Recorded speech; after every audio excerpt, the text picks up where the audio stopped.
What is up, people of the internet? Tis Dave, tis Duncan, back from Metal Epidemic. We're on Shakespearean here. Why, yes, we are, Duncan. And no better review for it. We are here. than 16th century inspired metalers. The lie detector detected that was a lie, Duncan. It was a big lie. We have been checking out the new EP from Wyoming Southern Sludge quartet, Beastwood. The band's new EP, No Way Home, will be released on July 15th via Ironhead Records.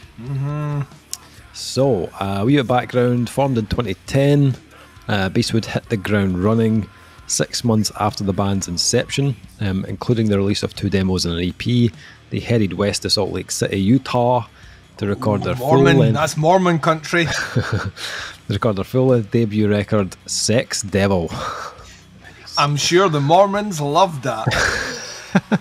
And saying that, they get Mormon men, I think, believe in polygamy. So many wives. Many wives. Many sex. To sow that seed. Lots of sex. Yeah, that's because that's how that works, Dave. Married and you have more sex. Yes, more wives, more sex. That's exactly what that means. Not more stress. No. No. If we're just going for the completely sexist comments, just imagine how tidy the house is. Oh, hello. Easy now. Easy now. Ooh. Getting on here. 12 tracks of seriously raw and dirty rock that received heavy praise from their peers in similar genres. Nice. The following year, from 2011 to 2013, saw the band continuing to build their fan base in and out of state by touring, hosting their own music festivals, being the go-to for co-headlining acts with bands such as Puddle of Mud, Dope, Soil, and Texas Hippie Coalition. And writing we need to check out Texas Hippie Coalition. I've never fucking heard of that before. Writing very frequently, all at the same time, which would lead to the release of their very much anticipated, much more polished and exceedingly heavier sophomore release, Alabama Space Witch. It's a great name for an album. It is, yeah. Sex Devil, Alabama Space Witch. Yeah, we're cooking with gas here. Following the release of Alabama Space Witch with the heavy promotion of the record single Galactic Bison, the band continued with their noses to the grindstone with more shows, more touring, and more hard work. After almost 5 straight years of heavy rotation in their local region of the United States, the band took a hiatus to focus on other projects and family life. With never any intention of stopping, the band quietly still worked on their craft, while promising to release their best material yet. That promise was fulfilled with the release of the Long Road to Hoe EP in 2019. How are we spelling Hoe here? Just H-O. Alright, there we go. And she better be worth every single fucking penny if there's a long road up there. Hell yeah. And now their brand new EP, No Way Home, promises to bring foundation-shaking heaviness to the Ironhead Records. Okay, so we recently reacted to one of the singles from No Way Home, which will now be on YouTube by the time you watch this review. And we were pretty excited. You know, after we heard that, we were thinking, yes, I think this is a release that we should really check out. It turns out it was only a 3-track EP. I did not know that. Even better. And that's nothing against the band, but when you're coming off the back of a couple of weeks of long releases, something that gets in and gets out in 13 minutes, that gets 2 thumbs up from this guy. But did the other 2 tracks of the EP live up to the single, Heavy American Dirt? Duncan, what did you think? I've spoken for a wee bit there, so I'll let you go. What did you think of the EP, No Way Home? Yeah, there's a lot to like here. So, I mean, they clearly wear their influences on their sleeves. I think when we checked out the reaction for Heavy American Dirt, there was a list of bands that were kind of... a list of bands that were listed, surprise, that were kind of laid out on the table of here's kind of what you get when you press play on Beastwood, and they were all there.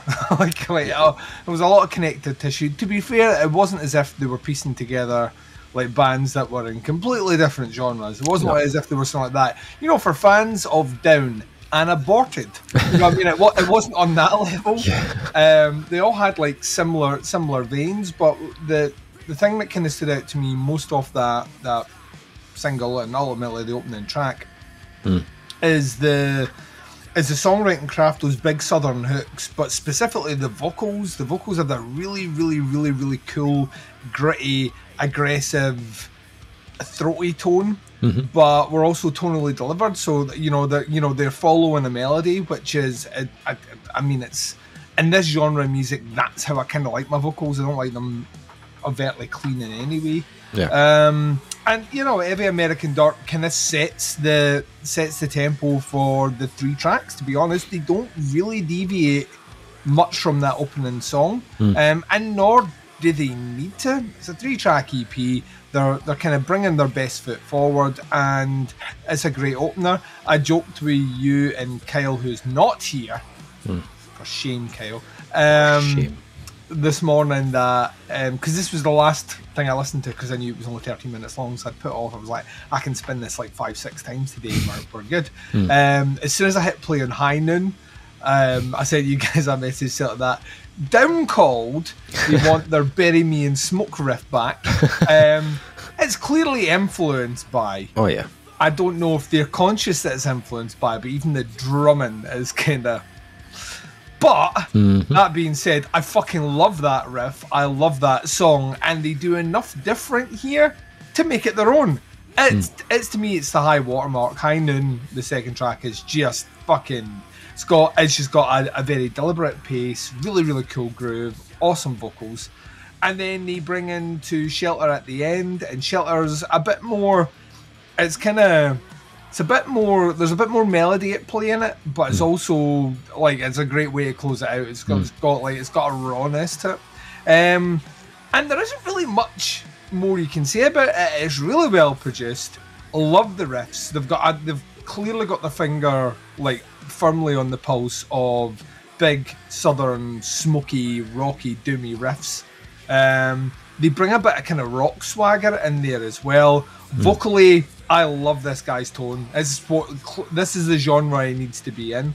His vocal range isn't that, in terms of his melody, doesn't really deviate much at all. But that in itself kind of fits the music they're doing. It's like listening to, if anyone's been checking out the recent live footage of Down, like Phil Anselmo's vocal register is locked now. He's so low that it's almost unrecognisable. Like when I hear him sing the older Dim songs, he can't hit those notes anymore, but the register works because, if anything, he's grown into the tone that fits the music more. Yeah. And like Beastwood already have that. It evokes at times the kind of more aggro vocals of something like Mylene and the Sons of Disaster, which I think I maybe made reference to when we were checking out Heavy American Dirt. That was certainly in the back of my head, but that's maybe where the comparison with them stops. This is it's no frills. It doesn't reinvent the wheel, doesn't try to, but it's a fucking great 13 minutes and very, very, very, very easy to just hit play on again and go back through it. So yeah, I thought it was really good. Cool. Yourself, David? Similar. I had to listen to the last EP and I had to listen to the 2013 album. Of course you did, you swat. Well, it was only 13 minutes long, so I felt like I was kind of like cheating them by just listening to that. So, all right, shame me. Sorry if you can't hear me. That's a bus driving over me. Thanks. Shame. I think, I've just to get an idea of kind of what they'd done before and how this release kind of compares. The 2019 EP was the one I'm kind of going to reference most because it's the most recent. The other album was a bit, a while ago. It's the EP is a lot more upbeat than this EP, the 2019. Kind of seems like from what you mentioned as well from the titles before, it kind of seems like there was maybe more of an injection of humour there that doesn't appear to be on this one. This one's a bit more sobering. So I think there's still a kind of southern kind of rock streak to it, but it's a little bit more up tempo than the album that they did. This new EP to me feels more like a push towards a slightly heavier more sludge kind of driven sound. Like on that opening track, that single they released, you get the slow, like southern whiskey soaked riffs that are akin to like a band like Down. It's very groove focused. It's got a great tempo, cool rhythm. Very difficult not to get into that track.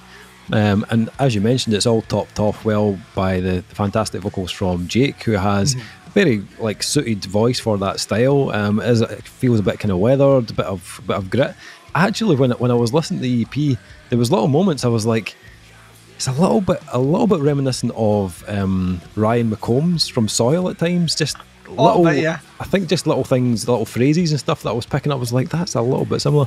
Yeah, but I kind of dug that. And obviously that track comes to an end with a big southern groove riff, which leaves you wanting more. As you said, the final track, Shelter, does the same thing. But I think that's kind of the name of the game here. Like they've delivered an EP of tracks that kind of leave you wanting a full length. Every track is packed with big riffs, cool transitions into even bigger riffs, and then it's nicely finished off with a guy who has both kind of personality in his voice as well as a bit of raw power. I think production-wise, again, it is really suited to the band's sound. The guitars have got plenty of weight, and the bass just sits kind of growls in the background. Like it lets you know that it's there, but it doesn't overpower like the rest of the mix, which was pretty cool as well. Not really much to complain about. Only a couple of things for me. I thought the last track, Shelter, there was a couple of notes vocally that just were ever so slightly fell off to me. Nothing that like overly ruined the enjoyment of the EP. And as you said, you could argue that it's not the most inventive thing that you've ever heard. You'll pick up a ton of different influences and similarities to like Down, Corrosion, and Conformity and stuff, who are obviously like in a different part of their career, but you can't deny how kind of feel good it is. Like I've said on previous reviews, like Southern metal just kind of puts a smile on my face, and this did exactly that. It's not perfect, but I think it does what it says in the tin. I think if you're a fan of the style or the bands that are mentioned, then definitely give this one a listen. It's only 3 tracks as well. It's like 13 minutes, easy to get through. What are you thinking then, score wise, for No Way Home from Beastwood? I'd give it a 3.5. I think, like I say, they have a lane that they're very comfortable in, and they're very good at what they do. Like yourself, it does kind of leave you in a position where you kind of want that full release from them. The thing that'd be quite curious, having not listened to previous like longer releases, is that do they have another side to them? Or is this it? Because if this is the like I say, they're comfortable in that lane, but do I want to hear 10 songs of this? All at this sort of tempo, all at this sort of register, all their dynamics in there. From my point of view, it makes me want to check out whatever they do next. And it's so Moorish. It's like a really, really easy album to listen to and kind of find your stake in it. So 3.5. Looking forward to the next thing these guys do. Yeah, I'd totally agree. 3.5 for me as well. I enjoyed it. For what it was. I totally agree with you. I think that the 3 tracks I've delivered here are kind of similar in tone. They don't really kind of deviate any other way. So I'd like to hear where they would go on that full length in terms of the kind of pacing of the album and more kind of light and shade and stuff. But I'm definitely interested to hear what they're going to do next. Definitely something about them that you should definitely check out. So the EP, it comes out on July 15th on Ironhead Records. It's called No Way Home. I will put some links below to the band's Facebook, to their Bandcamp stuff, so you can check it out and let us know what you think. Stick some comments in below once you've heard it. Happy to hear your thoughts and opinions on it. That is the review. Thank you for checking it out. We will be back with another review very soon, but until then, take care. Speak to you soon. Bye, everyone.